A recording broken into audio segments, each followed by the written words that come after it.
Don't you love it when things are both easier and more affordable? Like when the rain washes your car for you. Or like when you save up to 10% by bundling your renters and auto insurance with USAA. Bundle with USAA and start saving. Get a quote today. Hi, and welcome to the 10-Minute Food Truck Training Podcast. My name is Bill Moore. I'm the founder of the Food Truck Training Group on Facebook, co-owner with my beautiful wife, Melissa, of our own food truck. It's called Food Truck 101, and I'm the executive director of the National Street Food Vendors Association, which is a nonprofit dedicated to education, advocacy, and uplifting all food vendors. This week, I'm talking with Alycia Johnson. She is the owner of Sweet Craving Donuts. We're going to pick up the interview where we left off yesterday. Today, we're talking about, for her, it's only going up from here. Okay, so you have a food truck. People come up and can order the donuts and nice coffees, get the sandwiches that you mentioned. And you said you close at 9 o'clock? Yeah, so at our location, which is next to the school, we're open 5 a.m. to 9 a.m. as of right now. And whenever we go into our plant sites, chemical plants, we go at, we're there for about 4 a.m. and we leave about 7:30ish. Okay, so roughly shift change is what you're covering, I guess? Yes, absolutely. So we get to have the workers that are getting off of work and that are hungry and just want to go home. And Yep. then we have the workers that are coming into work who are hungry and upset that they have to go. So long without eating. Yeah, So, because they're working like 10 to 12 hours. oh, yeah. Anybody who works in the chemical plants, they're working. They're not just goofing off. When you go to the chemical plants, do you have like a regular schedule? You're there certain days a week, or how's that work? Yes, so we were able to set our own schedule whenever we go to Dow Chemical Plant. Whenever I did speak with the point of contact, she suggested to be there at least 2 days, because if you come there once out of the week, it's just not consistent enough. So we like to go there on a Monday and Tuesday. Now, I will say when it comes to the chemical plants or the plant sites, there is turnaround. So there will be some downtime. So whenever there is downtime, we don't go into the plants and we allow them to complete their process until other projects come, and then we go back out. Which makes perfect sense. You don't want to be there when no one's going to be eating or no one's there to buy anything. Right. So how did you come in contact with them? Because I know a lot of people are timid about contacting, plants and other big businesses. So how did you make that contact? I just went up there. Like I said, I'm a very creative person. If I think about an idea, I will put the action behind it. I am part of a bioregion incubator where I did win a pitch competition, and a lot of people there or in judges worked in plant sites, or they had some type of access to plants. So I said, if I can get up there and speak about my business in front of strangers that I don't know, what's stopping me from going directly to the point of contact or trying to obtain that information so that I can pitch myself and my business? It's not just what I can do for you, but what they can also do for me. It's like a barter system, but for money, I look at it. And honestly, I made phone calls to see who the point of contact was, kind of got the runaround. And I said, you know what? I'm going up there. I put my business shirt on. I went up there. I asked for who do I need to speak with? This is what I am trying to do. They put me directly in front of the person and they said yes. I love that.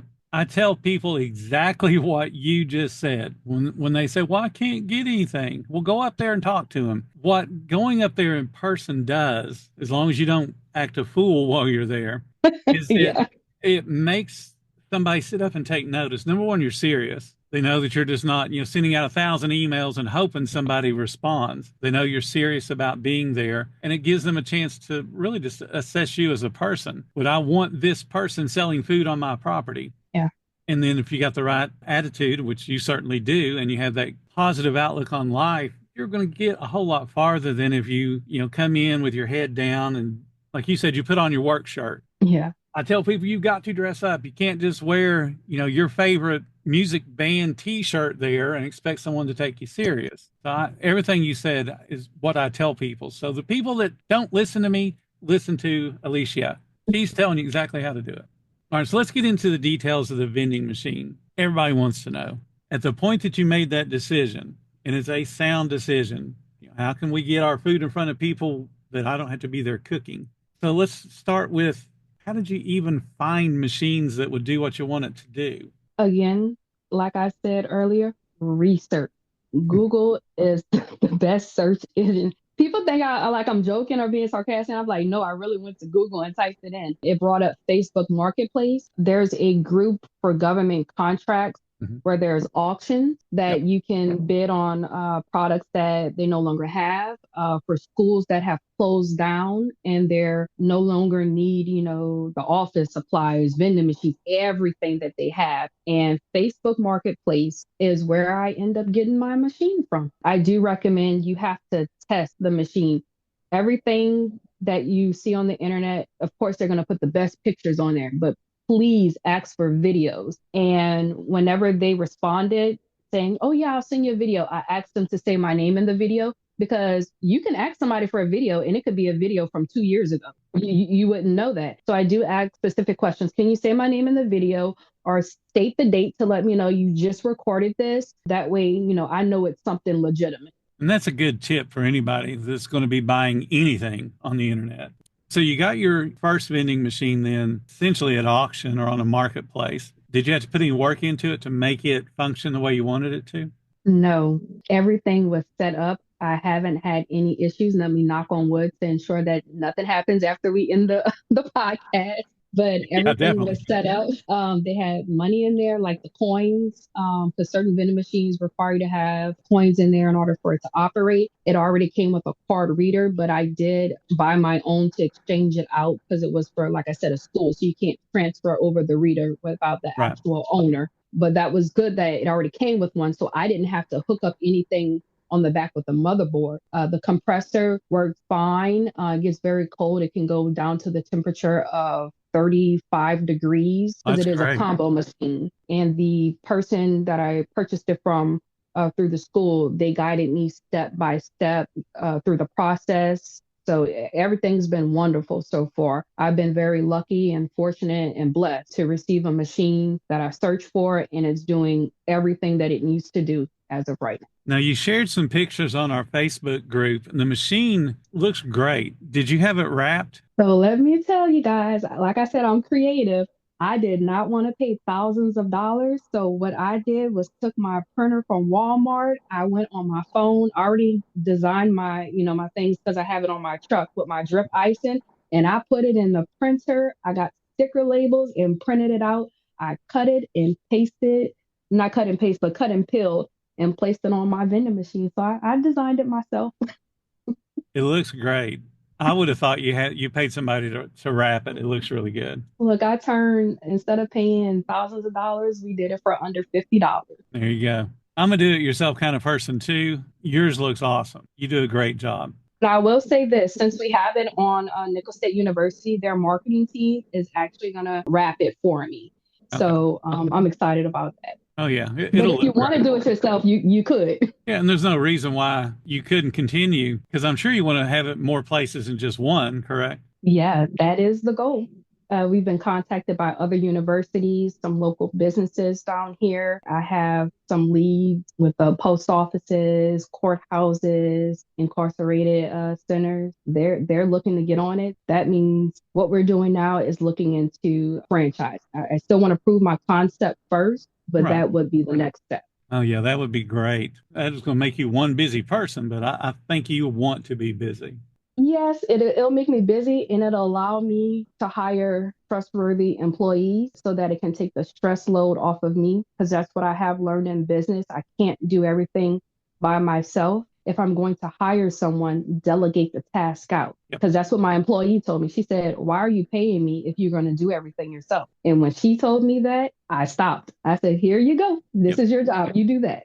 That's the only way to be. All right, so you have lots of opportunities for places to put the vending machines. Are you going to be able to have a good source of vending machines? With that, the individual that I purchased the machine from, he actually has about 5 or 6 more that's being reserved just for me. Oh, So wow. I do have some, that will be ready to go. Now, once we start expanding more, I'll directly go probably to the manufacturer or even before that. It just depends on, the conditions of those machines that he has reserved for me. Right. But we're able to go to the manufacturer and, get brand new machines. I had mentioned earlier that I buy a lot of equipment at auction, and it's primarily food service equipment. Now, there have been auctions in the past where they've had vending machines of various types. Some of them were soda vending machines, so it's still branded with, Coke or Pepsi or whatever. And then others were just the candy machines that had the little spiral thing that would kick out a candy bar or a bag of chips. Mm-hmm. And I've seen those, and I wish that I had the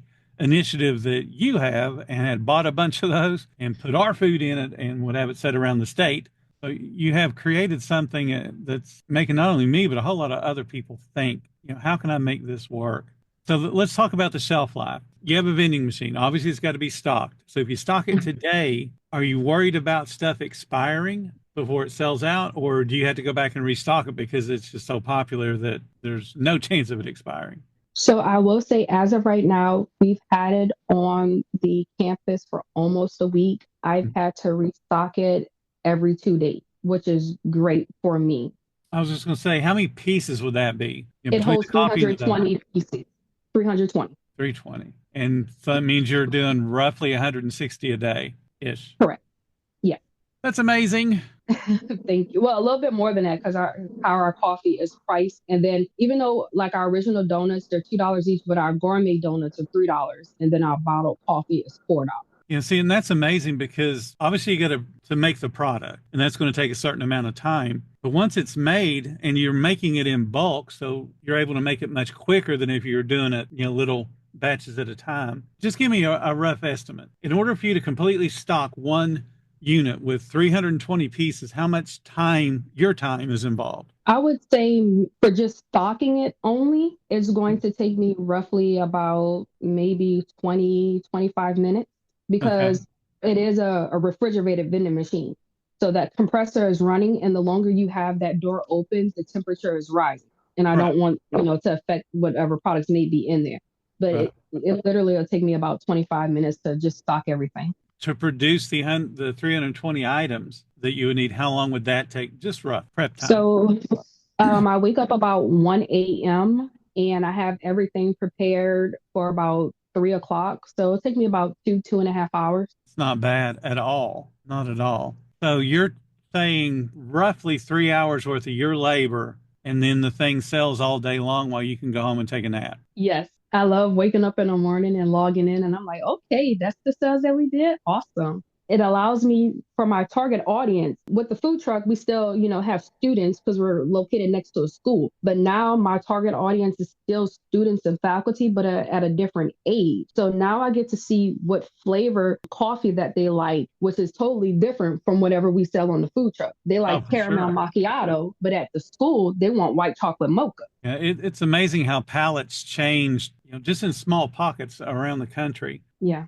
Sweet tea, super popular in the South, but you go up north and you can't give it away.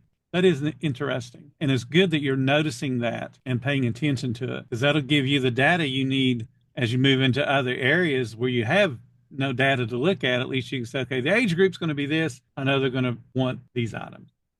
Yes, sir. You're amazing. Oh, you are amazing. You.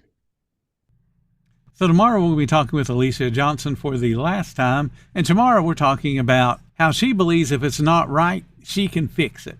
Thank you guys so much for listening to the 10-Minute Food Truck Training Podcast. If you're finding all the information helpful, please subscribe. And if you really love what we do, there's a link in the description so you can show some support. Every little bit does help keep us going. And until next time, you guys have a profitable day.